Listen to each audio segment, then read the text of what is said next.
because we don't learn English as a foreign language. So we learn in English. Lot of pressure from the society, lot of pressure to pass in the board exams. Studies, studies, studies. Namaste! Hi, Indian people! Kumiko, Okura, and Ate.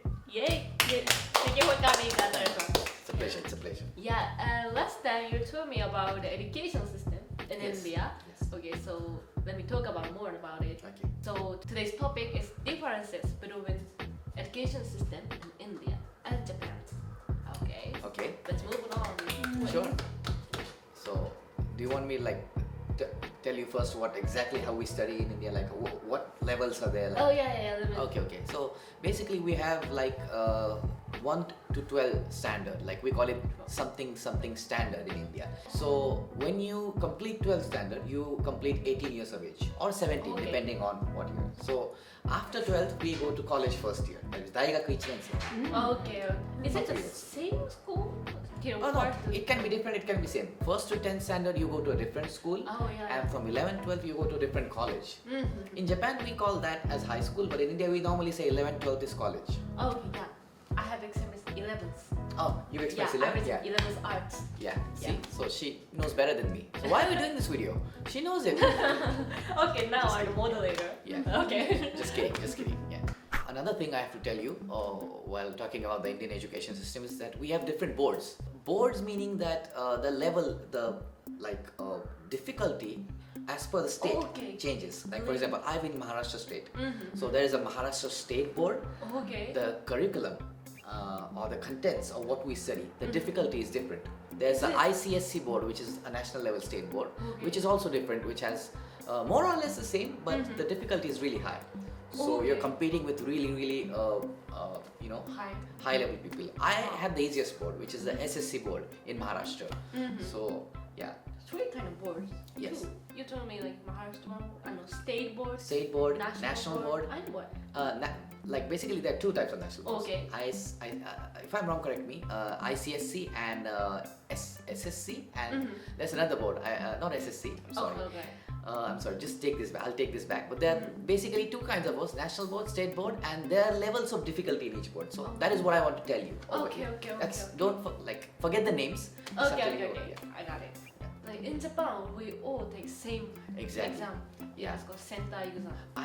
That's what I actually love about Japan. You have Okay. uniformity, toitse, in everything. Yeah. So even the language is the same and the content is the same. Whatever history you learn is the same. But according to states in India, we have different history, different culture, different languages. yeah. So everything is different.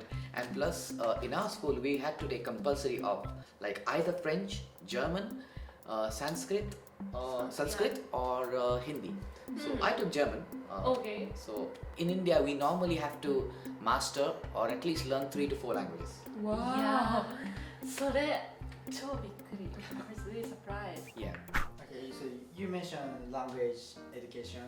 Yeah. So why can Indian people speak English so fluently? Yeah. Okay, that's because we don't learn English as a foreign language. We're taught English. We're taught everything in English. 英語で教育を受けるわけです。 Wow. わかります? So we learn in English. And we have different types of mediums in India, like English medium school, Oh yeah. Marathi medium school, Hindi medium school. But nowadays, almost a lot of people I know go to English medium schools. But of course, I had a lot of friends who went to Hindi medium schools, Marathi medium schools. Yeah. In those schools, the only difference is that until middle school, you learn in that language. Like for example, Hindi medium, you learn in Hindi. But even in those schools, everybody can speak good English. Not very, very excellent English. You can speak manageable English, at least like better than a lot of Japanese. Okay. I'm being honest. Like no, I'm sorry. I don't want to be offensive, but it's true. no. It's true. Whatever is true, I'm being true. その授業ってなんか何歳から始まるんですか？確かに気になる。もうスタートから。スタート。スタート、出発点がもう英語で。ファーストスタンダード。 Even the first day, everybody was like, everybody get up, stand in a line, sit down in English medium schools, okay? So, for those viewers who are like from Marathi medium schools, Hindi medium schools, it's always in Hindi or Marathi. But in English medium schools, it's all done in English. Even the commands like stay in line, like shut up or whatever, be quiet, everything is English. So Okay. we're used to that, so naturally it comes to us as a So as you can see while I'm talking, I don't think twice when I'm talking in English. It naturally comes to me. I can express myself naturally in English as well as in Marathi. These are the first like languages which come to me naturally. Yeah. It's my kind of mother tongue. Yeah. Also. あ、じゃあなんか1年生は別に特別な用意をすることなく1年生になるんですか？ Are they confusing? Of course, it's confusing, but in India, everything around you is in English. Shops names, like Oh, yeah. whatever. I mean, shops names, Materials. directions on the board. Of course, nowadays people write it in local languages as well, but normally it's written in English. You know, I'm not saying that every Indian is fluent in English as like he can express, write like literature and no, I'm not saying that. But natural or basic English, everybody can speak. At least our generation is very good at English because due to Instagram and all that. Yeah, That's yeah, also a yeah. factor. Yeah. めっちゃいいシステムで、なんか日本もそうなってたら今頃教団って言っちゃった。 That's good. But I love Japan for what Japan is like. I don't want Japan to change. To be really honest, you know, it's because in Japan you don't need to speak English. To be really honest, like really, like everybody, those who say "Eigo manabitai," I want to learn English. It's just because they're まあちょっと憧れてるっていうその強いっていう。かっこいいよね。かっこよく映りたい。They just want to act cool and you know, I want to have like lots of friends from foreign countries. So it's all superficial, you know. Nobody wants to learn English for the sake of like because they really want to learn English. No, it's not like this. Mostly because everybody, but one more objective is like those who want to go to foreign countries and work there. I can understand. Okay, you have to learn English as a law of the language of the land. But except that, I don't see the reason why you need to learn English in Japan unless and until you're working as a tourist guide in Asakusa or somewhere. If the person had a skill of engineering or whatever, marketing, Indian people can choose everywhere in the world for their job. You know, like, don't you think so?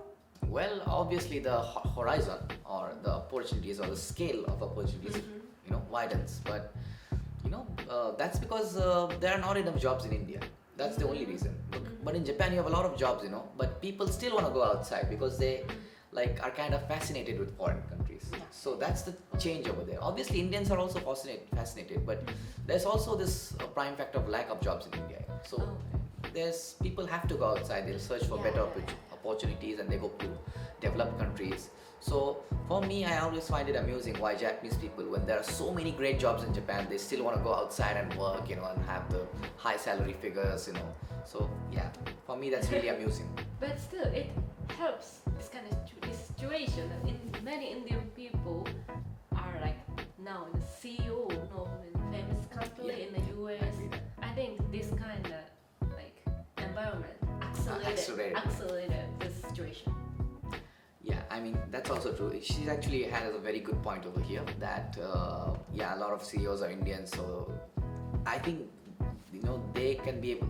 Them speaking English is also a very huge factor in their success. But that alone is not enough to make you successful. So that's what I feel. As she pointed out, the opportunities increase, that's for sure, but only if you have to go to a country which has an English speaking system. But in Japan, they don't have an English speaking system. Even the law is written in Japanese only. You can't use law, you can't use English anywhere, not even in the courts, not even in the corporate offices. So so I don't understand why you need it in Japan. But as far as she's the point she has raised, it's correct. You have to learn English if you want to go outside of Japan. That's right. Thank you. One thing that I want to ask you, besides the language education system, what do you think of the factor that many Indians smart? そうやっぱり賢い人とかエンジニアとかの人とかそれこそ CEO が多いとかの要因として他になんか日本との違いがあるとか。Okay. Have you seen the film Three Idiots? Yes. Kitto Makuiku. Kitto. Yeah, all is well. Have you seen? Yeah. My favorite. If you have seen that film, you will understand what kind of things as an Indian child we have to undergo. Lot of pressure from the society, lot of pressure to pass in the board exams. Studies. Become an engineer or become a doctor. That's it. Okay. That's the reality of the situation in India.